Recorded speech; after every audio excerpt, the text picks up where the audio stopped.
अस्सलाम वालेकुम। Faisalabad programme news night के साथ मैं हूं आपका मेज़बान मोहम्मद बिलाल लोगर। पैक की एक रिपोर्ट है जिससे असेसमेंट जो कि एजुकेशन के हवाले से, जिसमें 5वीं और 8वीं क्लास की असेसमेंट की गई तो 22% डिक्लाइन नज़र आया हमारे एजुकेशन सेक्टर के कारकर्दगी के अंदर। यानी कि हमारे तालिब इल्मों की कारकर्दगी 22% बिलो गई है, जिसमें रियाजी, उर्दू, अंग्रेज़ी सबसे ज़्यादा और साइंस के मज़ामीन जो हैं वो सबसे टॉप पे है। सबसे पहले एक बॉयज़ हाई स्कूल, क्योंकि अमूमन ये कहा जाता है कि लड़कियां अच्छा पढ़ लेती हैं, लड़के जो है इस हवाले से थोड़ा नीचे रहते हैं, लेकिन ये असेसमेंट रिपोर्ट हमारे सेक्टर में किस हद तक मुतासिर होगी। सबसे पहले एक क्लास में मौजूद है, MC बॉयज़ हाई स्कूल है, पंजाब का सबसे बड़ा स्कूल है ये, और तादाद के हवाले से भी पंजाब का सबसे बड़ा स्कूल है। सबसे पहले एक टीचर हमारे साथ मौजूद है, इनसे बात का आगाज़ करेंगे और तालिब इल्म या नौजवान मौजूद हैं उनसे भी बात करेंगे। वालेकुम जी, बहुत शुक्रिया सर वक्त देने के लिए। कौन सा इस वक्त जो है वो क्लास जारी? मैथमेटिक्स की क्लास। अच्छा, एक पैक की रिपोर्ट आई है जिसके मुताबिक 22% तक हमारी कारकर्दगी बिलो हुई है तालिब इल्मों की, एजुकेशन डिपार्टमेंट की, एजुकेशन की, और इसके अंदर साइंस, रियाजी, अंग्रेज़ी और उर्दू मज़ामीन। आप इसको कैसे देखते हैं? ये किन वजूहात की बिना पर नीचे आई है? क्योंकि वो साथी मेहनत करके बड़ा उन्होंने ऊपर लेके आए थे और एक साल के कोरोना ने गैप में बहुत बड़ा धचका दिया।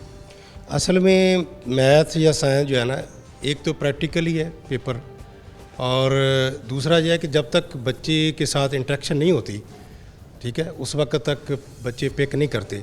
जो ऑनलाइन क्लासेस थी, उन क्लासेस में बच्चों को प्रॉब्लम रही है, नेट की भी प्रॉब्लम रही है, और दूसरा यह है कि टीचर के साथ कोई रब्ता नहीं था, डायरेक्ट बराह रास्त कोई बात नहीं कर सकते थे, ठीक है। मैथमेटिक्स और साइंस के सब्जेक्ट खूसन ये तो वाइट बोर्ड के बगैर पढ़ाना मुश्किल है।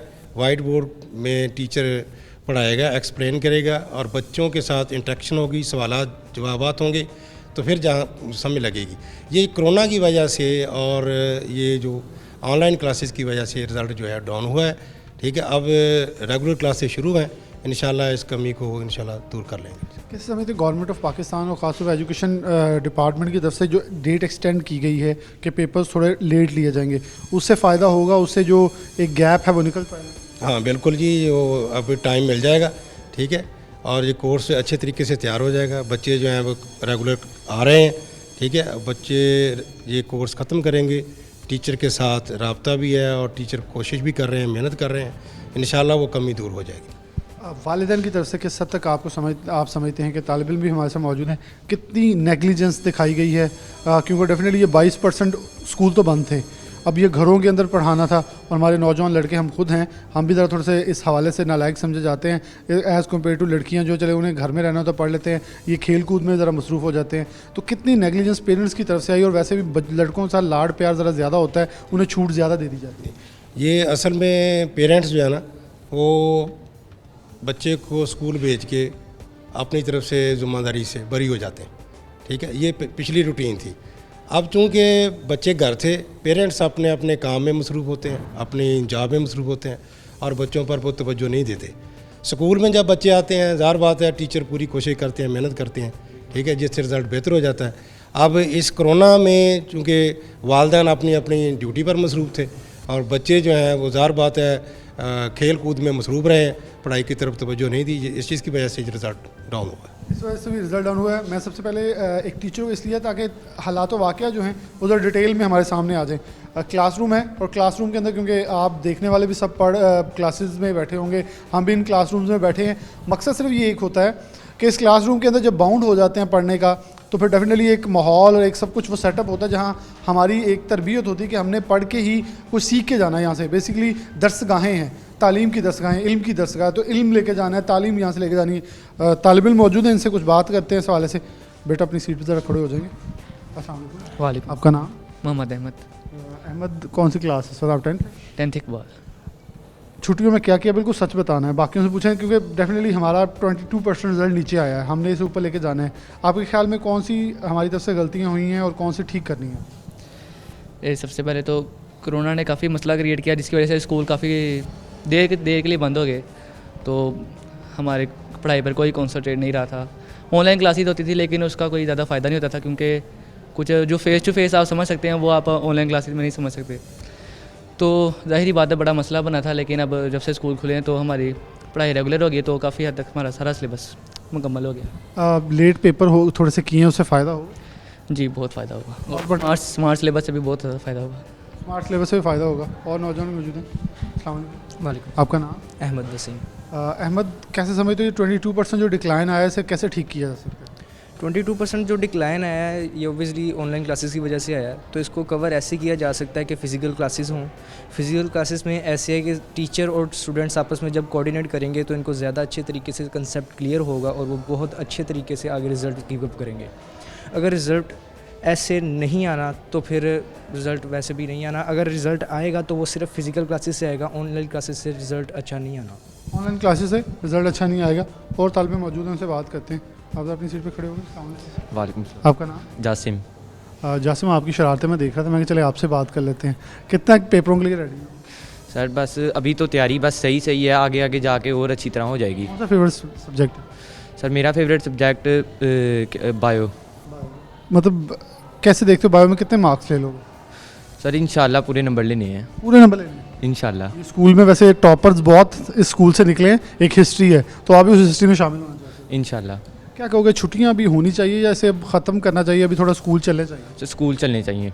बेहतर हो जाएगा। जी सर जी। चलो, थैंक यू। आप बैठे। आपका वालेकुम। आपका नाम? गुलाम हुसैन। अच्छा गुलाम हुसैन, कैसे देखते हो, मतलब किन सब्जेक्ट्स में हमें ज़्यादा ज़रूरत है काम करने की, और क्लासेस भी चल रही हैं और ये छुट्टियों वाला कॉन्सेप्ट जो है थोड़ा लेट डाउन होना चाहिए ताकि हालात बेहतर हो जाए? जैसे छुट्टियां बहुत कम होनी चाहिए और रेगुलर क्लासेस होनी चाहिए जो स्कूल वाली है, क्योंकि वो ऑनलाइन क्लासेस से हमें ज़्यादा फ़ायदा भी नहीं होगा। इस वजह से हमारी क्लासेस भी रेगुलर होनी चाहिए और हमारे साइंस सब्जेक्ट पे ज़्यादा तवज्जो देनी चाहिए, इससे फिर हमारी रिज़ल्ट भी अच्छा आएगा। रिजल्ट भी अच्छा आएगा। तालिब इल्मों से बात करने का मकसद ये था ताकि इनका लेवल चेक कर लिया जाए कि ये कहाँ स्टैंड करते हैं। एक और क्लास होगी ताकि उन बच्चों से बात करके देखी जाए कि वो इस हवाले से क्या पॉइंट ऑफ व्यू रखते हैं। आगे लिए चलो। तो हम क्लास के अंदर थे, अब ना हम क्लास के अंदर मौजूद हैं। उस्ताद भी हमारे साथ मौजूद हैं, तालिब इल्म भी मौजूद हैं। सबसे पहले इनसे बात का आगाज़ करते हैं। अस्सलाम। बहुत शुक्रिया वक्त देने के लिए। कैसे देखते हैं कि पैक की रिपोर्ट है, 22% डिक्लाइन नज़र आया एजुकेशन के अंदर, और इसके अंदर मेरे ख्याल में मैं तो कसूरवार सबसे ज़्यादा वालिदैन को ठहराता हूँ, क्योंकि बच्चे घरों में थे, बारहा उन पर जोर दिया गया कि इनको थोड़ा देखा जाए। और मैं ख़ासतौर पर लड़कों के पास आया भी इसलिए हूँ कि इन्हें ज़्यादा छूट दे दी जाती है लाट के अंदर, कि जो मर्जी करते फिरें। लड़कियों पर थोड़ा डांट भी दिया जाता है, आप पढ़ती नहीं है कुछ नहीं, तो उधर से शायद रिजल्ट तसल्ली बख्श है। आप कैसे समझते हैं कि इस डिक्लाइन को कैसे ठीक करना होगा, और अब किस हद तक संजीदगी से लेकर चलना होगा? पेरेंट्स का किरदार किस हद तक ज़रूरी होगा? सबसे पहले पेरेंट जो ना हमारे लिए मसला बनाते ये हैं कि इनके साथ मिल जाते हैं, ये समझते हैं कि हमें ये मसला, छोटा सा मसला बताते हैं, शादी जाना है या कहीं और जाना है, पेरेंट जो है ना इनको साथ लेके चले जाते हैं और ये सबसे पहले तैयार होते हैं जाने के लिए। ये नहीं कहते कि हमारा मसला है 9th, असल में 9th को ये 9th समझते नहीं, बिल्कुल ये समझते हैं कि कोई बात नहीं, छोटी सी क्लास है, खैर है।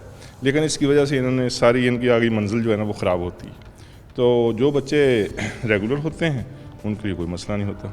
अब जो बच्चे घर में भी, घरों में छुट्टियों के दौरान ऑनलाइन पढ़ते रहे हैं, कुछ ना कुछ उनका टच रहा है, उनके रिज़ल्ट अच्छे हैं और वो आ भी रहे हैं। और कुछ हमारे मसाइल बने हैं एक इस वजह से कि कोरोना की वजह से ना लोगों का रोज़गार का मसला ख़राब हुआ, और बाद जो गरीब बच्चे थे ना उन्होंने तालीम जो छोड़ दी, ये भी डिक्लाइन की वजह बनी। तो मेरी उधर क्लास में भी 2-3 बच्चे ऐसे हैं जो अभी तक नहीं आ रहे हैं, वो मैंने पता कराया उनसे उन्होंने यही समझा कि जवाब आया कि वो कोई काम करना शुरू कर दिया उन्होंने, इसलिए वो स्कूल नहीं आएंगे। बाहर रब्ता किया वो आ रहे हैं। तो एक तो ये वजह है। दूसरा ये वही है कि ये टच, जो तो टच रहे हैं उनको तो हम इम्प्रूव भी कर रहे हैं और वो इम्प्रूव जल्दी हो रहे हैं, और जो टच नहीं रहे हैं उनके लिए हमारे लिए मसाइल पैदा हो रहे हैं। इसमें मेन बात यह है कि वालिदैन को थोड़ी सी तवज्जो ज़्यादा करनी चाहिए। हम तो चूँकि टीचर हैं, हमने तो आना ही है, हम तवज्जो भी करनी है, रिज़ल्ट भी देना है इनको, और लेकिन वालिदैन उस ज़िम्मेदारी को पूरा नहीं कर रहे पूरी तरीके से। जो अब गवर्नमेंट ने एक फ़ैसला किया, थोड़े इम्तहानात ताख़ीर का शिकार किए हैं, तो उससे फ़ायदा होगा कि अब यह है कि हमारे लिए ये 2-3 माह होते हैं ना आखिरी, पहले भी ये होता था कि सितंबर के बाद क्लासेस बाकायदा शुरू होती थी, तो छुट्टियाँ आ जाती थी, ये दाखिले हो गए, वो हो गए। तो यहाँ भी अब इससे ये हुआ कि हमें ये जो 3 माह मिल गए ना, फरवरी, मार्च, अप्रैल, इससे हमारा वो जो कोर्स है वो रिवाइज भी हो जाएगा और जो कमी रह गई वो पूरी भी हो जाएगी। वो कमी पूरी भी हो जाएगी। तालिब इल्म मौजूद हैं, इनसे ज़रा थोड़ी बात करते हैं। आप अपनी सीट पर खड़े होंगे। आपका नाम? मोहम्मद आसिम। आसिम, सच बिल्कुल बताना, सबने जिससे पूछूं, कितना घर पे पढ़ा है? घर में सर जी ऑनलाइन पढ़ाते रहे थे, ऑनलाइन की इतनी समझ नहीं आती थी। अब फिज़िकली जो पढ़ रहे हैं तो वो बहुत अच्छे तरीके से समझ आ रही है। थोड़ा बहुत टच रहा है ऑनलाइन के साथ, लेकिन इतना अच्छा नहीं था। अब सर पढ़ा रहे हैं स्कूल में तो ठीक समझ आ रही है। ठीक समझ आ रही है, क्योंकि ऑनलाइन का एक बहुत बड़ा वजह और ख़ासतौर पे हमारे जो सेक्टर सरकारी स्कूलों का है, यहाँ एक बड़ी तादाद अब प्राइवेट स्कूल से निकलने वाले, जैसे कि सर ने पहले बताया कि मौशी बदहाली की वजह से हमारे कुछ ऐसे तालिब इल्म थे जो कि इस तरफ आए हैं, तो उनकी वजह से भी अब थोड़ा बर्डन जो है सरकारी स्कूलों पर अभी और पढ़ना है। आप खड़े हो गए प्रिंसिपल सामने। आपका नाम? मोहम्मद इरफान। कौन सा फेवरेट सब्जेक्ट है? इंग्लिश। इंग्लिश। तो आपके ख्याल में आपने कितनी इंग्लिश की प्रैक्टिस की है छुट्टियों में? कम ही की है, इतनी नहीं की। खेला क्या गया? खेला क्रिकेट वगैरह। अच्छी खासी खेली है, अब दिल भर गया। जी। अब पढ़ाई करेंगे? जी। वैसे क्रिकेट का मुझे भी शौक था, क्योंकि सर खड़े हैं और बड़े अच्छे तरीके से मुझे जानते हैं सवाल है, क्योंकि मैं खुद उनसे मार खाता रहा हूँ इन चीज़ों के ऊपर।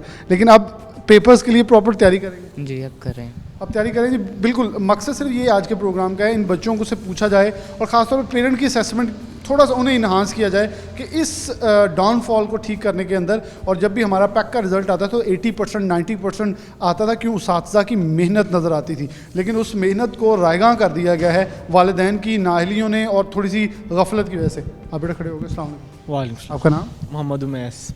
उमैस। कौन सब्जेक्ट पसंद है? फ़िज़िक्स।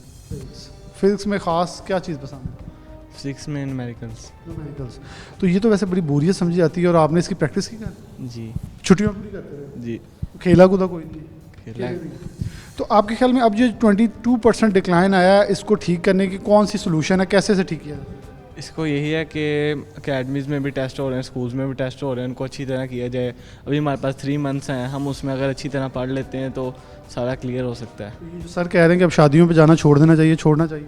जी छोड़ना चाहिए। बल्कि शादियों वालों को थोड़ा सब्र कर लेना चाहिए। जी। चलिए जी, बच्चों के लिए ज़रूरी है थोड़ा सा ह्यूमरस क्वेश्चन का मकसद भी सिर्फ ये था कि इनको ऑन दी बोर्ड लिया जाए, इनसे पूछ लिया जाए कि इनके मसाइल इस वक्त हैं क्या। आप खड़े होंगे। अस्सलाम वालेकुम। बिनियामीन। आपका नाम? बिनियामीन। बिनियामीन। कौन सा सब्जेक्ट पसंद है? इस्लामियत। इस्लामियत। तो ये बताओ कि इस वक्त आपको क्या लगता है कि ये अब छुट्टियां होनी चाहिए, लंबा चलना चाहिए, या कोई भी गैप नहीं आना चाहिए, और लेट पेपर होने का फ़ायदा होगा? लेट पेपर होने का फ़ायदा होगा, हमें तैयारी के लिए मौका मिल जाएगा, और छुट्टियां बीच में बिल्कुल नहीं होनी चाहिए, गैप नहीं होना चाहिए, रेगुलर स्कूल होने चाहिए। रेगुलर स्कूल होना चाहिए, क्योंकि छुट्टियां काफ़ी लंबी हो भी चुकी हैं। और इस वक्त मैं ब्रेक की तरफ बढ़ रहा हूँ, लेकिन एक पॉइंट कहूँगा, पैक की रिपोर्ट को मद्देनज़र रखते हुए पेरेंट्स से फिर इल्तमास होगी उसातिज़ा के साथ मिलकर अब थोड़ी सी मेहनत करें, क्योंकि हमारा प्राइवेट सेक्टर एक बहुत बड़ा धचका खा चुका है। अब हमारे गवर्नमेंट सेक्टर को बड़ा बर्डन है। गवर्नमेंट से हम बारहा रिक्वेस्ट पहले भी कर चुके हैं, करते आए हैं, करते रहेंगे कि इनको मुकम्मल तौर पर बैकअप फैसिलिटेट किया जाए, ताकि हालात साजगार और बेहतर हो सकें। क्योंकि अभी ये मरहलावार स्कूल आ रहे हैं बच्चे A और B सेक्शन में, तो अभी हमारी तादाद मिनिमाइज़ है, लेकिन जैसे ही ये पूरी मुकम्मल तौर पर खुलेंगे तो एक बड़ी तादाद है। ऑलरेडी हमें 10,000 कमरों की शॉर्टेज है, 1 लाख के करीब उसातिज़ा की शॉर्टेज है, जिन्हें पूरा करने का एक इम्तिहान जो है बड़ा खड़ा हो जाएगा। और प्राइवेट सेक्टर भी कोशिश करे ताकि हमारा जो एजुकेशन सिस्टम है इसको मजबूत किया जा सके, कमज़ोर होने से बचाया जा सके। छोटी सी ब्रेक, दोबारा हाजिर होती है।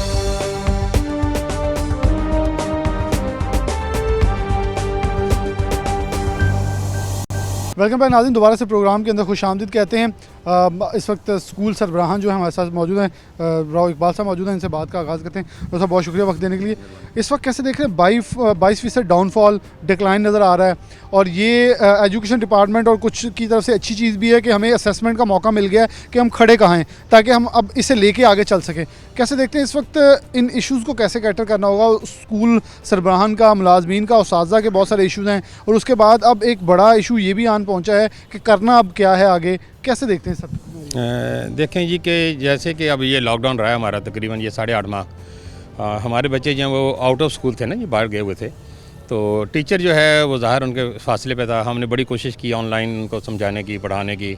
ऑनलाइन क्लासेस भी हुई हैं, रेगुलर हम क्लासेस भी लेते रहे। हमारे साजा ने काफ़ी मेहनत की, लेकिन बहुत सारे इश्यूज़ थे। एक तो ये था कि अगर एक ही मोबाइल घर में है और वालिद चले गए हैं अपनी वर्क प्लेस पे, तो ज़ाहिर है वो बच्चा जो है वो स्किप कर जाएगा अपना लेक्चर, जो है वो कंटिन्यूटी नहीं रहेगी। फिर ये कि जो एनवायरनमेंट क्लास के अंदर हम प्रोवाइड करते हैं वो डेफिनेटली उस्ताद का जो इंटरेक्शन है स्टूडेंट के साथ, वो जो क्लास में माहौल डेवलप होता है वो घर में नहीं हो सकता है।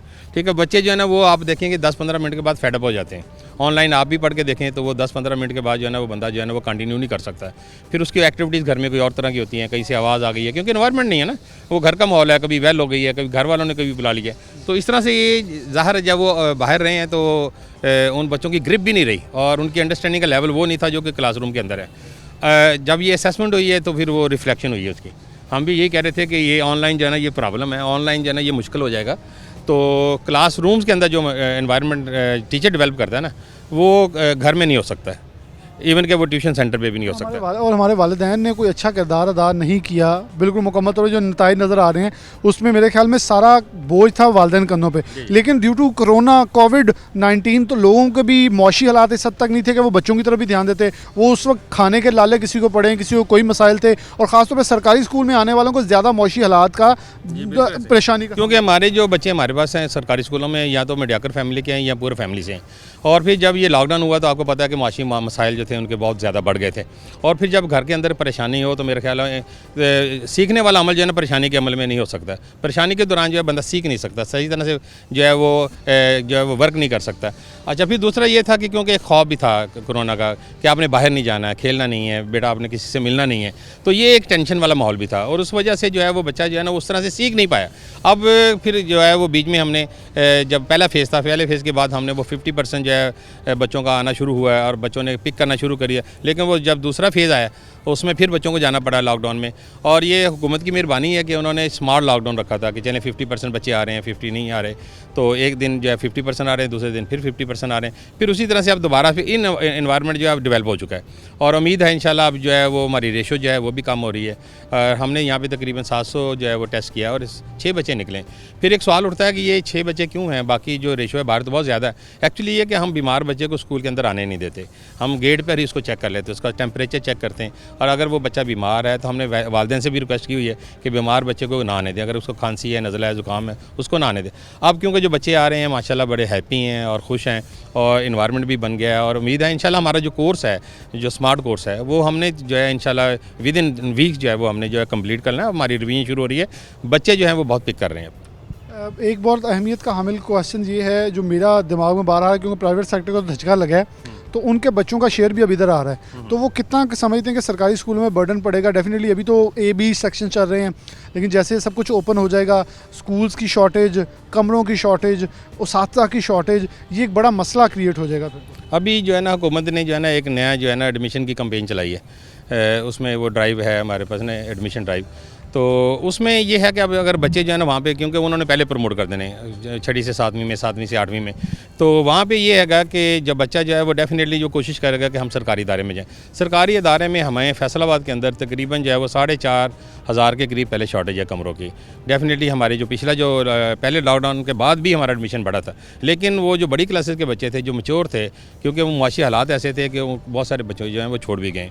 अब हमारी पूरी कोशिश है हुकूमत के साथ मिलकर, एक नई कैंपेन चली है कि हमने एडमिशन करने हैं, ठीक है, हमें टारगेट दिया गया, हमें 1100 दिया गया, लेकिन देखना यह है कि अगर बच्चे आ जाते हैं तो हमारे पास ना शॉर्टेज आएगी, क्योंकि मेरे पास आगे जो है कमरों की शॉर्टेज है, स्टाफ की शॉर्टेज है, तो ये भी पूरा करने पर हुकूमत की असल में चाहिए ये था कि पॉलिसी बनाते वक्त इन चीज़ों को भी ध्यान में रखते कि जिनके स्कूलों में बच्चे कम हुए हैं डेफिनेटली वहाँ पे तो उनको तादाद बढ़ाना चाहिए, एडमिशन बढ़ाना चाहिए। लेकिन जहाँ पे पहले ऑलरेडी जो है ओवर क्राउडेड है तादाद, हमारे बहुत सारे यहाँ पे इदारे हैं, जैसे समनाबाद है, फिर उसके बाद वज़ीर खां चौबी है, वहाँ पे हमारे बच्चे जो हैं इस वक्त 4200 हैं, 4250। अब उनको जो है वो 1500-1600 का और टारगेट मिल गया, तो आगे वहाँ पे शॉर्टेज है कमरों की। हमारे अपने पास 15 टीचर कम है, कमरों की शॉर्टेज है।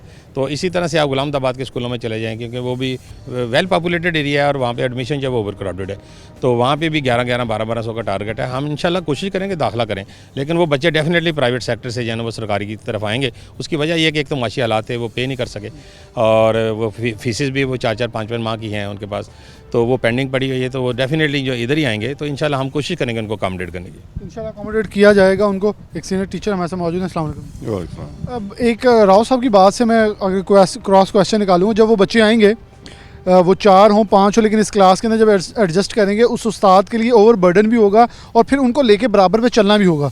वो कहाँ खड़े हैं, ये बच्चे कहाँ खड़े हैं, क्योंकि ये उस्ताद के पहले हाथ के निकले हैं, इनको ट्रेंड किया है और फिर कोविड का फ़र्क गैप पड़ गया। ये 3-4 से मसाइल एक क्लास में हैं, तो इसे कैसे कवर अप किया जाएगा? ये इसमें कोई शक नहीं है कि वो पता नहीं उन्होंने क्या क्या पढ़ा है, हम किधर हैं, वो किधर खड़े हैं। अगर सिलेबस का मतलब फ़र्क होगा तो फिर तो वो हमारे साथ नहीं चल सकेंगे, ना हम फिर उनके साथ चल सकेंगे, ना वो हमारे साथ चल सकेंगे। हमारे पास तो वो ही बच्चे हैं जो अब एक तो चलो ऐसे आगे पीछे को हो गया, कोई मसला नहीं है, लेकिन अगर ज़्यादा बच्चे आएंगे तो उनको हम अकोमोडेट कैसे करेंगे, पढ़ाएंगे उनको कैसे, उनका सिलेबस हमारे साथ मिलेगा ही नहीं, मैच ही नहीं करेगा, तो वो तो मेरे ख्याल एडजस्ट ऐसे नहीं कर सकेंगे। तो कैसे देखते हैं कि क्लासरूम्स के अंदर ये मसाइल होंगे, बाहर मौशी मसाइल हैं, प्राइवेट सेक्टर अपना रोना रो रहा है, गवर्नमेंट को इस वक्त बैकअप करने की ज़रूरत नहीं है कि 10,000 कमरे कम हैं, 1 लाख उसातिज़ा कम है, इनको कवर अप किया जाए। ना कि उसातिज़ा अपनी हक लेने गए तो इस्लामाबाद में एक बहुत सख्त रवैया इख्तियार किया गया। ये वो सेक्टर है जिसने इस मुल्क को बैकअप करना है, लेकिन उस सेक्टर को सबसे ज़्यादा धचके मिल रहे हैं। ये इसमें कोई शक नहीं है, टीचर का एहतराम तो खैर होना चाहिए, लेकिन ये अभी हम चूँकि इस हवाले से बात कर रहे हैं, एजुकेशन के हवाले से, तो मैं ये समझता नहीं हूँ कि ऐसे मुमकिन नहीं है कि वो बच्चे आज कोई किसी दूसरे प्राइवेट स्कूल से हमारे स्कूल में आ जाते हैं। उनके लिए तो नया टीचर चाहिए, हम तो उनको ऐसे पूरे नहीं आ सकते या उनको ऐसे नहीं पढ़ा सकेंगे। हम तो अपने पहले जो ऑलरेडी बच्चे हमारे पास हैं हम उनको पढ़ा रहे हैं, यानी वो नए सिरे से अगर 1-2 बच्चे आएंगे वो तो एडजस्ट हो जाएंगे। नए सिरे से क्लास 1100 बच्चों की क्लास जब नए सिरे से लगेगी तो वो तो वैसे ही मुश्किल हो जाएगा। सिलेबस पता नहीं उन्होंने क्या पढ़ा है, हम उनको मतलब कहाँ, अब टाइम चूँकि थोड़ा रह गया है, जब कम से कम दूसरे नए सेशन में तो मुमकिन है, मेरा नहीं ख्याल, मैं नहीं समझता कि इस सेशन में ऐसे मुमकिन है। और वालिदैन का किरदार किस हद तक कलीदी समझते हैं, क्योंकि उन्होंने पहले कोरोना के अंदर, मैं तनकीद तो नहीं, लेकिन ये तनकीद बनती है उनके ऊपर कि उन्होंने किस हद तक नौजवानों को रिलैक्स किया। शायद मेरे ख्याल में इसमें लड़कियां फिर बेहतर नजर आएंगी, कि मैं इसलिए बारहा कह रहा हूँ कि वो लड़कों को ज़रा एज मिल जाता है, वो ज़रा ब्लैकमेल करने में कामयाब हो जाता है। ऐसे ही होता है,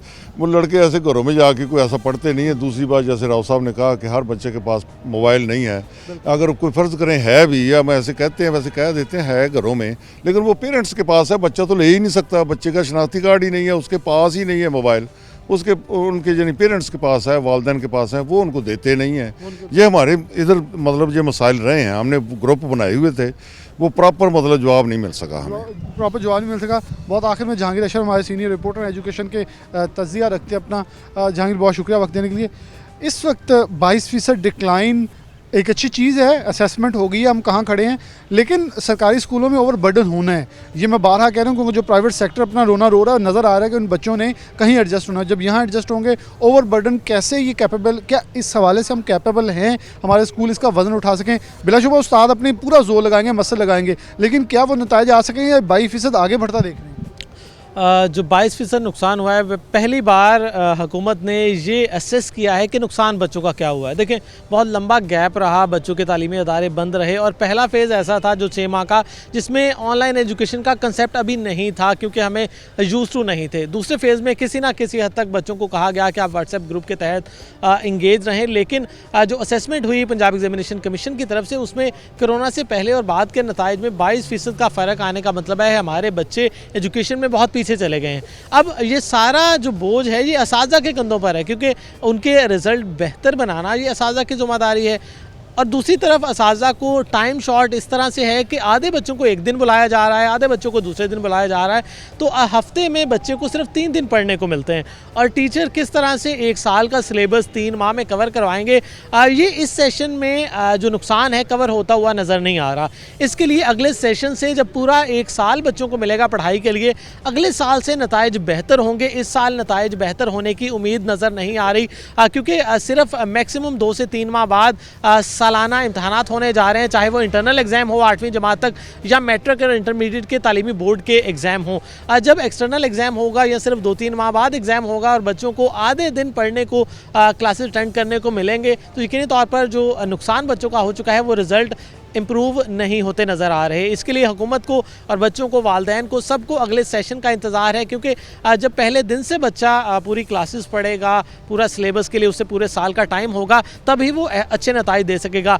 ये कैसे मुमकिन है कि आपका रिज़ल्ट जो पहले ही 22% पुअर हो चुका है, टाइम आपको 1 साल के बजाय सिर्फ 3 से 4 माह मिले तो आप उस को कवर अप कर सकें? तो यकीनी तौर पर बच्चों के लिए, असातिज़ा के लिए बहुत बड़ा चैलेंज है, और ऐसे में यकीनी तौर पर वालिदैन की ज़िम्मेदारी बढ़ जाती है कि अब बच्चों को छुट्टी बिल्कुल नहीं नहीं करवाना चाहिए, रेगुलर भेजना चाहिए, क्योंकि पहले ही आधे दिन बच्चे ने स्कूल जाना है और एक दिन छुट्टी करनी है। तो अगर इसमें भी अगर बच्चों को छुट्टियां कोई करवा ली जाएंगी, और अब चूँकि आगे गर्मियों की छुट्टियों की भी बात हो रही है, अब वो भी हुकूमत को कोई क्लियर डिसीजन लेना होगा, या तो इस साल गर्मियों की छुट्टियाँ ना दें, क्योंकि बच्चों का टाइम बहुत शॉर्ट है, सिर्फ 3 माह बाकी हैं। और अगर जून जुलाई में एग्ज़ाम लिए जाते हैं, फाइनल एग्ज़ाम, तो बोर्ड के पेपर देने वाले जो बच्चे हैं उनका बहुत ज़्यादा रिज़ल्ट जो है 22% से भी ज़्यादा मुतासर होगा, क्योंकि अगर छुट्टियां कर दी तो दोबारा बच्चे घर बैठकर उस तरह से नहीं पढ़ सकते जिस तरह क्लास में उनकी पढ़ाई होती है। तो मेन चीज़ यही है कि अब दोबारा स्कूल बंद नहीं होने चाहिए, चाहे वो गर्मियों की छुट्टियां हो या कोविड का ख़तरा हो। अब किसी ना किसी सूरत में हमें स्कूल्स को बरकरार रखना है,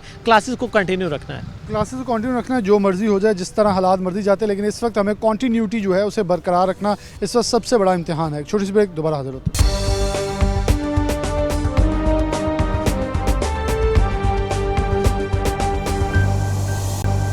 वेलकम बैक नाज़रीन, दोबारा से प्रोग्राम के अंदर आपको खुशामदीद कहते हैं। चौधरी अली अहमद सियान साहब हमारे साथ मौजूद हैं, CEO एजुकेशन फैसलाबाद हैं। जो सब बहुत शुक्रिया वक्त देने के लिए। कैसे देख रहे हैं कि एजुकेशन सेक्टर बिलाशुबा हम कोरोना के अंदर बहुत बेशुमार प्रोग्राम आपके साथ किए, और इसका अलार्मिंग सिचुएशन के ऊपर आइडेंटिफिकेशन बारहा की जा रही थी कि हमारा ग्राफ नीचे जा सकता है, जाएगा। अभी सिर्फ हमारा 5वीं क्लास का जो रिज़ल्ट है वो एग्जामिनेशन बोर्ड ने दिखाया है कि 22% तक ये डाउनफॉल हुआ है। आप इसे कैसे देखते हैं कि डाउनफॉल किस हद तक बाकी, अगर हम डेफिनेटली मैट्रिक और इंटरमीडिएट तक जाएँ जो बहुत बड़ा एक ड्रॉबैक होगा, और डेफिनेटली इस कोरोना ने हमें धचका भी पहुंचाया, आप इस फिगर्स को कैसे देखते हैं? जी, बिस्मिल्लाहिर्रहमानिर्रहीम। सबसे पहले तो मैं ये बता दूं कि गवर्नमेंट ऑफ पंजाब, ख़ास करके minister for school education Punjab जो है, उन्होंने इनको डेज़ बाय डेज़ जो है वो मॉनिटर किया है और देखा है, जिसके ऊपर शॉर्ट सिलेबस के साथ साथ SOPs के साथ फिर किस तरीके से इनको मैनेज किया जाए कि इनका वो शॉर्ट सिलेबस पूरा हो सके, रीओपनिंग ऑफ स्कूल्स का सारे मामला। और अब ये जो पैक ने हमें एक असेसमेंट दी है, ये भी उसी को आगे बढ़ाने के लिए है कि जो हमारे वीक एरियाज़ रह गए हैं या शॉर्टफॉल रह गए हैं, कोरोना की वजह से बच्चे नहीं आ सके, उनको कैसे पूरा किया जा सकता है। तो मैं तो समझता हूँ कि ये एक बड़ा पॉजिटिव स्टेप है कि टीचर्स को भी और बच्चों को भी, पेरेंट्स को ये पता चले कि जब उनकी असेसमेंट की गई है तो उस असेसमेंट में ये पता चला है कि इतने % बच्चे जो हैं वो शायद प्रॉपर जो अपना इनका सर्कल था, जो लर्निंग सर्कल था, उसमें वो पूरी तरह से इन्वॉल्व नहीं रह सके। तो ये तो बड़ी अच्छी बात है, और जितना भी लर्निंग लॉस हुआ है उसको ही मैनेज करने के लिए जो है ये सारी वर्कशॉप भी हुई है, और इसके ऊपर हम जो है वो पूरे फोकस किए हुए हैं। इंशाल्लाह उम्मीद है कि हम जितना भी बच्चों का लर्निंग लॉस हुआ है उसको भी पूरा करेंगे। और उसके साथ साथ देखें, गवर्नमेंट ने बहुत अच्छे स्टेप लिए हैं, सेशन को थोड़ा बढ़ा दिया है। असल में चीज़ें तो हैं मैनेज करनी, जब ये तो पूरी दुनिया का मामला था, तो हमने अल्हम्दुलिल्लाह अपने सारे मामलात को मैनेज किया है, हमारे स्कूल एजुकेशन डिपार्टमेंट ने मैनेज किया है। और स्पेशली मैं ये क्रेडिट जो है वो हमारे minister for school education Punjab Murad Raj sahab को दूंगा कि उन्होंने इसको इतना क्लोजली मॉनिटर किया है कि किसी ना किसी शक्ल में भी हम अगर कोई बच्चों का नुकसान हुआ है या किसी वजह से भी कोई ऐसे मामलात आए हैं जिससे हम ये कह सकते हैं कि बच्चों को हम प्रॉपर तरीके से इन्वॉल्व नहीं कर सकें, तो उसको किस तरीके से हम मीट कर सकते हैं। अच्छा, इसमें सबसे ज़्यादा आप एजुकेशन डिपार्टमेंट के अलावा वालिदैन का किरदार क्या देखते हैं? क्योंकि डेफिनेटली ये बच्चे घर गए, इन्होंने वो प्रैक्टिस जारी नहीं रखी जो स्कूल्स में चलती थी, और उसमें पेरेंट्स भी इन्वॉल्व हैं, लेकिन अब हमें किस हद तक उनकी सपोर्ट की ज़रूरत होगी? क्योंकि डेफिनेटली बच्चे छुट्टियां भी करते हैं, लेकिन मेरे हमें इतनी ही लंबी छुट्टियों के बाद अब छुट्टियों का कोई भी बनता नहीं है, अटेंडेंस कैसी जा रही है, और पेरेंट्स से क्या डेफिनेटली आप एक पॉइंट देखते हैं कि फैमिलीज़ की तरफ से क्या सपोर्ट चाहिए? देखें, जो टीचर है, हेड टीचर है, बच्चा है और पेरेंट्स, और ऊपर एडमिनिस्ट्रेशन बैठी है, जब तक हम एक पिच पे नहीं ना होते उतनी देर तक बच्चा जो है वो प्रॉपर तरीके से अपना लर्निंग प्रोसेस मुकम्मल नहीं कर पाता। तो इसमें पेरेंट्स को हम इन्वॉल्व करते हैं। बल्कि आज के प्रोग्राम के हवाले से मैं आपको ये बताऊँ, ये आपके साथ ये दाखिला मुहिम हमने आगाज़ किया है, ये भी मिनिस्टर साहब का एक बहुत अहम स्टेप है कि वो बच्चे जो किसी वजह से, कोरोना की वजह से पैसिव हो गए, घर में चले गए, उनको हम वापस ला रहे हैं। और वो बच्चे आ रहे हैं, उसमें हमने स्कूल काउंसिल्स को इन्वॉल्व किया, पेरेंट्स को इन्वॉल्व किया है, उसमें हमने तालीम चैम्पियन बनाए हैं, उसके ऊपर काम हो रहा है, ताकि बच्चे जो किसी भी वजह से पैसिव रोल में चले गए और घरों में बैठ गए, उनको हम वापस ला रहे हैं और बच्चे आ रहे हैं हमारे पास। तो इसमें हमें पेरेंट्स जो हैं उनकी देखें, उनका तावन, उनकी कोऑपरेशन हमारे साथ, उनका अटैच रहना ये बहुत ज़रूरी है। मैं रिक्वेस्ट करूँगा पेरेंट्स से भी कि वो अपने बच्चों को स्कूल्स में भिजवाएँ और थोड़ा उनको मॉनिटर भी करें, उन स्कूल को विज़िट विजिट्स करें। हमने स्कूल्स को भी ये वैसे इंस्ट्रक्शन दे दी हैं कि वो मंथली पीटीएम करें, पेरेंट्स मीटिंग करें। स्कूल काउंसिल के साथ तो अब हमारी रूटीन में मीटिंग्स हो रही हैं इनरोलमेंट ड्राइव के हवाले से। तो लेकिन हर स्कूल जो है वो अब पीटीएम की तरफ जाएगा, जिसमें पेरेंट्स भी आएंगे, उसमें उनके टीचर्स भी बैठे होंगे, बच्चे भी बैठे होंगे और उनको असेस किया जाएगा। अच्छा, एक बड़ा अहम इस हवाले से सवाल होगा कि कोरोना से जब निकल गए लोगों को मौशी तौर पे बड़े मुश्किलात आई। हमारा एजुकेशन डिपार्टमेंट भी मौशी तौर पे थोड़ा परेशानी का हामिल था, लेकिन इसके बाद एकदम से प्राइवेट सेक्टर को धचका पड़ा है और बच्चों की तादाद डेफिनेटली वो सरकार की तरफ आएगी, सरकारी स्कूलों की तरफ आएगी। तो उसको कैसे मॉनिटर करें, उसे कैसे कैटर करें कि एकदम से तादाद भी बढ़ेगी, कमरे की शॉर्टेज, टीचर्स की शॉर्टेज का ऑलरेडी सामना चल रहा है, गवर्नमेंट ट्राई कर रही है, आप लोग बड़ा ट्राई कर रहे हैं, लेकिन इस वक्त इन तमाम चीज़ों के लिए अली अहमद सियान साहब कैसे देख रहे हैं? देखें, कौमों के ऊपर इम्तहान आते हैं, मैं समझता हूँ ये पूरी दुनिया का इम्तहान है। पाकिस्तान जैसा तरक्की पजीर मुल्क जिसमें हमारी जो एजुकेशन है इसके ऊपर अब गवर्नमेंट ने काफ़ी फोकस करना शुरू किया है। हमारी एडीपी की स्कीमें चल रही हैं, हमारे पार्लियामेंटेरियन एमपी एमएनए स्कूल्स के अंदर जो है वो अपने फंड्स लगा रहे हैं। तो एकदम से तो सारी चीज़ें ठीक नहीं हो जानी, तो हम जो हमारा काम है वो हम कर रहे हैं और जो गवर्नमेंट का काम है वो कर रही हैं, और इंशाल्लाह ताला हम मिलजुल के जो भी हमारे इसमें वीक एरियाज़ आएंगे या हमारी कोई डिमांड्स होंगी वो इंशाल्लाह ताला वो हम साथ साथ पूरी करते जाएंगे। गवर्नमेंट के एंड से डेफिनेटली आप लोग एजुकेशन डिपार्टमेंट फैसलाबाद पहले भी कोशिश करता रहा है, मतलब कोरोना के अंदर भी, लेकिन सवाल मेरा एक है कि एकदम से बर्डन आया है बच्चों की तादाद के हवाले से, क्योंकि कोरोना के बाद लोग मौशी तौर पर कमज़ोर हुए हैं, उनकी तादाद के हवाले से जो बच्चे आ रहे हैं डेफिनेटली उनका कोई, ये तो वो बच्चे थे जो 5th क्लास में एजुकेशन डिपार्टमेंट और सरकारी स्कूलों में थे, लेकिन एकदम जब प्राइवेट सेक्टर से डेफिनेटली 20-30% और शेयर मिलने वाला है। देखिए, इसमें को बहुत ज़्यादा इस तरह का नहीं हुआ कि सारे के सारे प्राइवेट स्कूलों से बच्चे वापस आ गए हैं। कुछ बच्चे ऐसे हैं जो आए हैं गवर्नमेंट सेक्टर में, और उसमें जो अभी तक SOPs के तहत हमारा चल रहा है निज़ाम, जिसमें एक ग्रुप ए ग्रुप बी के हिसाब से हाफ बच्चे आ जा रहे हैं, तो उसकी वजह से भी काफ़ी चीज़ें मैनेज हो गई हैं। जब हम कोरोना SOPs को देखते हैं तो जब तक ये हमारे SOP चलते हैं उतनी देर तक तो हमारे काफ़ी हद तक मसाइल जो हैं वो हल हैं, कमरों के हवाले से भी हैं, बाकी भी। तो मीनवाइल जो है, जैसे मैंने आपको पहले बताया कि हमारी ADP स्कीम चल रही हैं, MP MNAs अपने फ़ंड जो हैं वो भी लगा रहे हैं, तो ग्रेजुअली ऐसा ऐसा जो अगर हमारे ऊपर बर्डन आएगा भी तो ग्रेजुअली वो भी ऐसा ऐसा जो है वो एडजस्ट होता जाएगा। एक आखिरी सवाल कि प्राइवेट सेक्टर को कैसे देख रहे हैं, उनको मॉनिटर कैसे किया जा रहा है, क्योंकि उधर बहुत सारे मसाइल थे, उनको हल के लिए आप भी इकदाम किए, शिकायत के लिए इजाले के लिए बहुत सारी चीज़ें रखी गई, उस पूरे सेशन को, उस पूरे सेक्टर को कैसे इस वक्त मॉनिटर किया जा रहा है, कैटर किया जा रहा है कि उनकी तरफ से गवर्नमेंट की तरफ और भी डिमांड्स आ रही हैं, बड़े इश्यूज़ आ रहे हैं सामने? देखिए, जो हमारा प्राइवेट सेक्टर है ये इसको भी हम उसी तरह से ही, उसी नज़र से ही देखते हैं जैसे हमारा पब्लिक सेक्टर है, लेकिन उनके कुछ ज़ाब्ता कार हैं जिनके मुताबिक उनको मॉनिटर किया जाता है। उसमें हमारे AEOs, डिप्टी DOs और DO मेल हमारे फोकल पर्सन है, वो उनको SOPs के हिसाब से भी देखते हैं, वैसे भी उनकी वर्किंग फंक्शनलिटीज़ जो है उनको देखते हैं। अगर कहीं हट के को ऐसा हो रहा हो जिसमें वायलेशन हम कह सकते हैं तो उसके ऊपर हम एक्शन भी लेते हैं। बाकी डिस्ट्रिक्ट लेवल पे DRA है जिसके चेयरमैन जो हैं वो डिप्टी कमिश्नर साहब हैं, उनके ऐसे अगर मसले मसाइल आते हैं तो हम उस मीटिंग में ले जाते हैं और वहाँ पर उनके इशूज़ जो हैं उनको रिजॉल्व किया जाता है। उनके इशूज़ जो हैं वो भी रिजॉल्व किए जाते हैं। मकसद सिर्फ एक है कि एजुकेशन का जो पहिया है और ख़ास तौर पे एजुकेशन सेक्टर के हवाले से जो चीज़ें चल रही हैं उन्हें मौसर तरीके से आगे लेके चला जाए, ताकि आने वाले दिन जो हैं हमारे तलीमी मैदान के लिए बेहतर साबित हो।